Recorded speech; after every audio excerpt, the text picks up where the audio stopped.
கோவையில் யமஹாவின் hybrid mileage challenge போட்டி.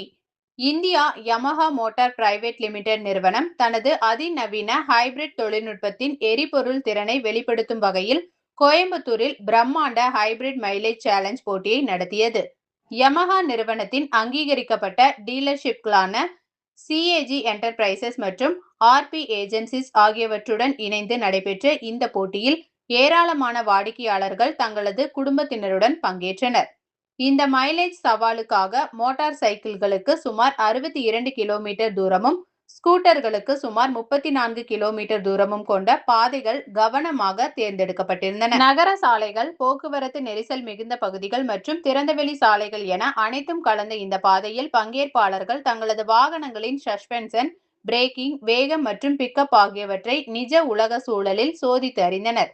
துல்லியமான மைலேஜை கணக்கிடுவதற்காக போட்டிக்கு முன்பும் பின்பும் அனைத்து வாகனங்களுக்கும் சீரான முறையில் எரிபொருள் நிரப்பப்பட்டு நுகர்வு விவரங்கள் மிக கவனமாக பதிவு செய்யப்பட்டன.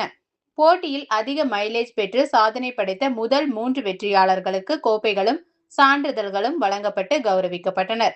இதில் மோட்டார் சைக்கிள் பிரிவில் முதல் 3 இடங்களை முறையே Annavi 108.25 kilometre, Rajalingam 94.36 kilometre, Aravind 93.56 kilometre ஆகியோரும், ஸ்கூட்டர் பிரிவில் முதல் 3 இடங்களை முறையே Vanitha 113.03 kilometre, Priya 105.89 kilometre, Aathira 93.48 kilometre ஆகியோரும் வென்றனர்.